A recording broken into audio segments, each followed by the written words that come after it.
Welcome to Go Get Great, the podcast for aspiring entrepreneurs and ambitious small business owners. I'm your host, Brittany, owner of Brittany Miller Socials and mother of 3. Go Get Great is all about helping you make life and business work together. You'll learn about the fumbles that helped get me and my guests to where we are today so you don't have to make them. So come join the journey with Go Get Great.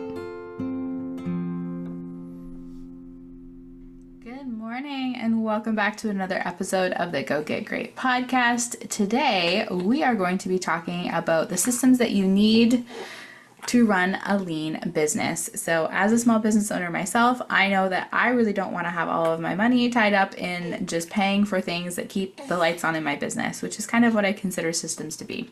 They do have some fabulous benefits. Don't get me wrong. Automation is wonderful to help you make sales while you sleep, but there are so many different options out there, and it's sometimes challenging to know what you really need to invest in, sometimes when it's good to invest in these, and which options are going to be the right ones for your business. So I'm going to share what I use and what I find works best for me. And if you hear some baby coos in here, it's because little man's sleeping and he may or may not wake up momentarily. So this is something that was really top of mind for me as I was preparing for my maternity leave with Luca.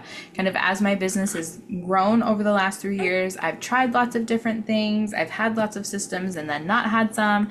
And I feel like I'm kind of in a place now where I have a pretty good handle on what it is that I need to run my business. What are some of those frivolous expenses?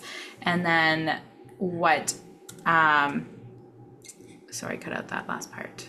I want to write something else down.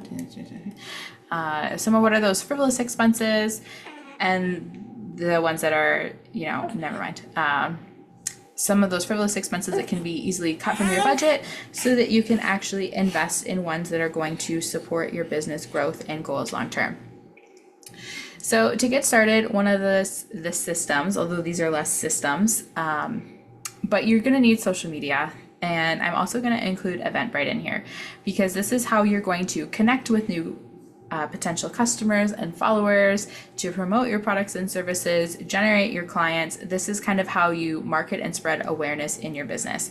So these are fundamental. They are thankfully free for the most part. So this is your Instagram, your Facebook, your TikTok, your LinkedIn, your Pinterest, whatever it is that you're doing. And I also included Eventbrite in here as well, because I do use that to promote any of the live masterclasses that I run in my business, and it does tend to work really well.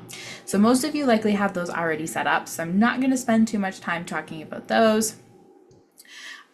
But once you kind of get your social set up, then you need to focus on your content creation. So I use a few different systems for that. Primarily, I use Canva for my graphics. So that is something that you can pay for, and I do pay for Canva so that I have all of the fancy fun features that do help streamline my content creation and make it a lot easier for my business. That is an absolute must for me. I would not have a business without Canva because I use it for literally everything. I also use InShot or CapCut for video editing. So I find that those are really beneficial. You can use the free versions of both of those. I have toyed with some of the paid versions for InShot specifically, and it wasn't too bad, but it's not something that you really need. So keep those on the free version to make your content creation process less expensive. I also use the free version of ChatGPT, and I have paid for some ChatGPT software. I'm trying to think of the name of it now. It was a while ago. Jasper.ai I tried out. I didn't really like it. I found, well, it wasn't that I didn't like it. It was okay, but I found that I could easily do what I needed to do on ChatGPT for free. So I stopped paying for that one, but I did try it out. So I wanted to share my experience with that. So those are kind of my go-to for content creation: Canva, a video editing platform like InShot or CapCut, and then I use ChatGPT to help with caption writing, kind of in and along the lines of content creation as well. I also use Zoom to record my podcast. That's what I'm doing presently. And I use Zoom for my masterclasses as well. So it is multi-purpose. I kind of ebb and flow with it a little bit. I tried using Google Meet, but I didn't find that the recording options were fabulous, and you have to have a paid Google account to even record your Google Meet ones. And it turned my video off halfway through my podcast recording, so then I had to re-record it. Was not happy about that. So I have not used Google Meet, but I do use Google Suite. I'll come back to that in a minute. So Zoom I use to record all of my master classes and host them, and also to record my podcast episodes. Like I mentioned, ChatGPT helps with the caption writing. So that's the majority of the content creation. A lot of you guys are probably already using systems and softwares for that. Grayson has a video editing software that he uses to edit my podcast videos. So I will link that in the show notes for you as well. But off my top of my head, I'm not sure what that one's called. Also for content creation, less so for content creation, but more so like big picture strategy and planning. It's not really a CRM because it doesn't manage my customers, but what I use is called Asana. I really love it. It's a fantastic tool. It's very visual and user friendly, depending on whether you're more of a list person or whether you're like a calendar view kind of person. So I love Asana for that. I plan out everything that goes on in my business in there. I do have a paid version of Asana so that I can color code all of the different things that I have to do, so that it can help me see, what's truly the priority for me each day, when I have courses launching, when my podcasts go out, when my social media content's coming up, when I'm sending emails, when I'm running masterclasses, all of those wonderful things. And I also use it as a kind of storage and organizational system for my business. So they have what you call boards in there as well. And I have different like board categories for things like my podcast and my website. And it lists all of the different changes and updates and like to-do list items that I have. So not only can I see what I'm doing, but I can like brain dump all of the things that I have going on. I do still use pen and paper a little bit for that as well, but usually it kind of gets brain dumped onto pen and paper while I'm thinking about it. And then I go in and add it to Asana later so that I don't forget about it. And so I don't have to keep writing it on my to-do list every day, especially if I know it's a project that I'm not really going to kind of tackle for 6+ months, but that I still want to note so that when I get to that project, I remember the epiphanies that I had about it. So I find Asana very useful for that. You can use the free version very easily with Asana. I set a lot of my clients up on it, especially if they have content plans, because it does work so nicely. I like that there's an app as well. So I use it on my desktop primarily, but there's an app too. So when I plan out my social media content, once I've designed it in Canva, edited it in InShot, whatever, I upload the picture or the video to the task in Asana. And then I write the caption in there. So then when it's time for me to put the post up, I'll open the Asana app on my phone. I'll download the picture or video that I created on my computer, and then copy and paste the caption from the Asana task into the captions when I build the post. And it makes posting content very easy. It's basically like scheduling your content, but then I still go and post it the day of, mostly so that I can use all of the fun, fancy features on Instagram that you can't use when you use a third-party scheduling system. So Asana is definitely something that I love now. And like I said, I use the paid version specifically so that I can color code my stuff. So that's kind of a frivolous investment. I've been toying with the idea of getting rid of that one, but I am a very visual person, and I do find that the color coding really helps me stay on track with the activities that are actually going to move the needle in my business, and not just kind of keep me stuck in the like busy work of doing things just because they're there, but they aren't necessarily a priority. In addition to those systems, I have my email marketing platform. So I use Omnisend for that. Could not live without it. It does all of my email campaigns. It helps me manage people who are coming and going from my email list, so subscribe and unsubscribe. I build all of my sequences in there, so it delivers all of my free resources. It helps with my master classes. That's also how the the paid resources are delivered to you if you purchase something on my storefront. That is one of my better investments. And yes, I am on a paid plan for that one because I do send so many emails in a month for all the sequences that I've built, and just because I do have a larger email list size. But you can use free versions of Omnisend or other email marketing platforms as well. In kind of along those lines, I also use Zapier for my business. I don't really know how to explain it other than that it's kind of like a go-between. It's a little bit of a gopher in your business. So basically what it does, if you haven't used Zapier before, is you set up commands in it. So for example, a command could be, anytime someone fills out this form on my website, you're going to add them to my email marketing platform, Omnisend, and you're going to put this specific tag on their profile. and then that tag would in turn trigger a sequence in Omnisend that delivers a resource. So that's how I make my website talk to my email marketing provider, because they are separate. I also use it with my CRM. It talks to and from my CRM and all of those wonderful things. I've even used it from Eventbrite to trigger those same sequences for my masterclasses. So Zapier is definitely really helpful. I'm currently still on the free version of it because I am not using enough zaps a month that I max it out, but it will be something that I'll need to start paying for soon. And it is unfortunately a rather expensive investment to have, but it's also something that I do consider quite mandatory for my business, because I can't be available all the time. Like if someone goes on my website and they want to download a resource, I want it to be delivered to them immediately, not 6 to 8 hours later when I'm done sleeping or when I'm done picking my kids up from school because I took the day off. So it is something that I will invest in when I need to make that investment, but you can get started with Zapier for free and you get 100 zaps a month. So that means 100 people could fill out a form on your website and download your resource before you need to worry about paying for that. So it just depends on the scale of your business. So speaking of websites, I use Wix for mine. I know lots of people use things like Shopify. That's great if you're a product-based business, or Squarespace, or Showit is a really popular one. I very much like Wix. I'm now very comfortable using it, but I found that it was kind of the in-between of, it wasn't super structured and I'm going to say rigid as something like GoDaddy, which I have used before for my personal blog, but it also wasn't completely overwhelming like using something like WordPress would be, where I needed to learn to code to do it. I found it was a very nice middle ground. I can pretty much do whatever I want. If you've been on my website, it is very, very custom. Like it is 100% been built by us without using templates of any kind. And I really liked that I could bring my personality into it without having to worry about, text boxes not going where I wanted, not being able to like lay out the page the way that I wanted it to, or build the header and footer, and just all of those things, because I am very much an aesthetic person. I'm very colorful and fun, and at least I think so.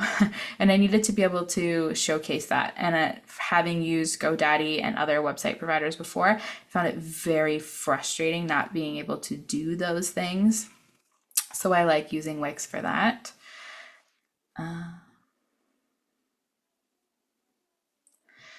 A couple other systems that I use for my business. So I use Dubsado, that's my CRM. So that is where I manage all of my client information. If you fill out a form on my website to like book a discovery call and clarity call, then Dubsado organizes all of that with my online scheduler. If we have a call and you decide we work together, that's going to do my proposal, my contract, and accept all my payments. It also helps me manage my client projects to see like what's going on when I need to send information out. And there are some sequences built in there too. So for example, if you sign up to be a guest on my podcast, you'll get an email that's triggered through Dubsado saying, hey, thank you so much for applying to be a guest. I'll let you know kind of when I'm booking recordings, sort of thing. So there are a few email sequences that are built in Dubsado just because it was easier to set up the triggers that way than by using Zapier and Omnisend. So that's a really helpful one, but mainly I got started with Dubsado because it allowed me to do the initial proposal for them to review and select what it was that they wanted to do. It also gave the contract so we could set out expectations and then have them agree to that right up front. And then it also collected the payment all in one as well. So Dubsado is linked with Stripe for that. So I guess Stripe is another system that I use in my business because every business needs a payment processor. So I use Stripe because it integrated nicely with Dubsado and kind of tied into the financial aspect of it as well. I also use QuickBooks to manage the back end piece of it because I do have payments that come in from multiple sources in my business. So not only does QuickBooks help organize all of my expenses to make it easier for my bookkeeper and my accountant when it comes time for like tax filing, and also for me to track and be like, oh, okay, this is how much income I made versus how much I'm spending. You know, are these the ratios in line? Where can we cut expenses? Those wonderful things. But it also organizes all of my income so that I'm not forgetting to account for things, because I've got income that comes in through Dubsado and people assign contracts for proposals. I have payments that come in through my course platform when people sign up for my courses. I've got payments that come in through my website because people are purchasing some of my resources on my shop page. I occasionally have income as well that comes in through, it's called Partner Stack, but it's through Omnisend, because when people use my affiliate code for Omnisend and start their own email marketing platform, I get a commission if they're on a paid plan. So there's like a lot of different revenue sources to try and keep track of. So QuickBooks does a really nice job of compiling all of that, so I get a very clear picture of where my money is coming in and where my money is going out. And I'm sure my bookkeeper and accountant love that I'm not sending them a bazillion different emails every time I need to go and file my taxes. So QuickBooks is definitely very helpful, and it integrates very nicely with Dubsado and Stripe to kind of keep all that organized. And it integrates with my other platforms as well, obviously, because it must do those things because I see that info. I think my bookkeeper set that up. The financial aspect of my business is not something that I would consider my strong suit, so I very much delegate to the professionals because I know how important it is, and I just don't want to deal with that kind of stuff. So aside from payments, I do have a couple other systems that I use. This list goes a little bit longer than I thought. I was like, oh yeah, you know, 5 or 6 software systems that you're good for your business. No, it is a little bit more complex than that. I also use something called Toggle. So this is free. It's a system in the sense that it helps me keep track of things going on in my business. But Toggle I use exclusively to track my time and my hours so that I can get a sense of how much I'm working, because I need to know how long it takes me to complete projects so that I can decide whether or not the price that I'm charging my clients is appropriate. Not that I ever go back and be like, no, you need to pay me more, it took me longer, but so that I can adjust my prices going forward if I find that projects are actually taking longer than I expect them to. So I track how long I spend working on each client project, and I also track how long it takes me to do different things in my business. So I track how long it takes me to manage my podcast to see whether or not that's a value add activity for my business versus how many new client leads it generates, for example. I'll track how long it takes me to build a course so that the next time I'm like, yeah, I can launch a course and I'll do it in 6 weeks. I can be like, no, Brittany, last time it took you 3 months to launch a course and you need this many hours. And can you really fit this many hours into 6 weeks with all the other things you have going on? No, you can't. So it's very much an eye-opening thing for me to decide timelines for my projects and the different activities that I take on in my business. So I do like having that one as well. And then I also use a system for my podcast. So I have my podcast up on Spotify, Apple Podcast. I think it's on Google Podcast as well. And that is all organized and set up using a third-party podcast software. So I just recently switched from Spotify for podcasters, which is a great starting point. If you are new to podcasting, it's free. They've got some great resources and trainings available for it. It's pretty user-friendly as well. But I just switched over to Libsyn because it has better tracking for kind of how I use my podcast. So my podcast is embedded on my website and you can't track that through Spotify for podcasters. So Libsyn is a service that I use. There is a free version. I believe I have the lowest paid version of it because I wanted some of those additional tracking insights that weren't available on the free version. So that's another system that I use. And I think the last one, hopefully the last one, is a course platform. So presently I'm using Thinkific. It was really great for me to get started. I'm on, again, a free plan for that one as well. You can host up to 1 course on it. And it was a great way for me to test and see whether courses were something that I really liked doing and help me test the facilitation of it. So I appreciate that, but I will actually be transitioning off Thinkific soon, likely, because the paid plans, when you have multiple courses, is more expensive than I'd like it to be. So I've been researching other options for that. But if you're looking to kind of test the waters with course creation, whether it be for a paid course or whether you have like a free mini series course that you want to offer people as like a lead magnet, then Thinkific is a great way to do that. There were a lot of resources. I found it very user friendly. So I would recommend that to any business owners in that capacity. So to overview, we've got social media and Eventbrite, we've got Zoom and Google Suite, which I didn't talk too much about, but I use Google Suite, like Google Storage, to organize all of my files for my business so that it's all virtual and I can work from wherever, even if I don't have my own computer. It's got all of my Google Docs that I brainstorm and stuff in. I've got Canva and InShot or CapCut for content creation. I use Asana for planning and like managing my business. Dubsado is my CRM. Omnisend is my ESP or email service provider.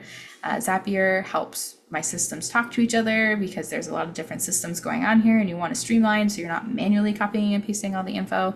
Toggle helps me track my time. Libsyn schedules and publishes my podcast and talks to the podcast hosts. Wix runs my website. ChatGPT also helps me with content creation and brainstorming and all those wonderful things that ChatGPT does. Stripe and QuickBooks managing the financial aspect of my business to keep me organized, and Thinkific helps me with my courses. So that is a really quick rundown of what I consider systems for a lean business. Not necessarily that I don't have a lot of systems, because this is quite a lengthy list actually, but a lot of them are free and inexpensive. So I pay for things like Zoom to have event capacity. I do pay for Google Suite just because I need the additional storage. Canva I pay for, Asana I pay for, Dubsado I pay for, Omnisend I pay for, Libsyn I pay for, Wix I pay for, and then QuickBooks I pay for. So you're likely not able to run a business without incurring any expenses for your systems, but I do try and keep it on the low end so that I can use my business investment budget for things like copywriting and Facebook ads, and just keeping my system budget down really helps me maximize that income potential, helps me maximize my investment opportunities and grow my business faster because I have more money to spend on those projects. It also means that I get to pay myself more as a business owner because I'm not spending a bunch of money on systems that I may or may not need for my business. So I hope that this was really helpful for you. I would love to hear some of the systems that you're using in your business. So if you have one that I haven't mentioned that you're like, this is super helpful, maybe try checking this out. I'm always interested in poking around at new systems and softwares that can help either streamline, reduce costs, or give me more autonomy and flexibility in my business. So definitely send me a message on Instagram or send me an email and let me know what it is that you are using that you think I might love. So thank you again for tuning in to another episode of the Go Get Great podcast. I will see you next week to share marketing tips and valuable business resources like we did today. And I'd love to connect with you on Instagram so we can continue the conversation. But until then, I will see you next week on the Go Get Great podcast. Thank you so much for tuning in to Go Get Great. I hope you found some useful tips and tricks that can help you make life and business work together. If what I said resonates with you, please share it on social media, and don't forget to tag @Brittany Socials so that I can celebrate you for taking those first steps towards achieving greatness. Remember, success doesn't happen overnight. It takes dedication, hard work, and a lot of spirit. So don't be afraid to dream big and go after what you want. Keep striving for greatness. You get closer with every step forward, no matter how small they may seem. Until next time, go get great.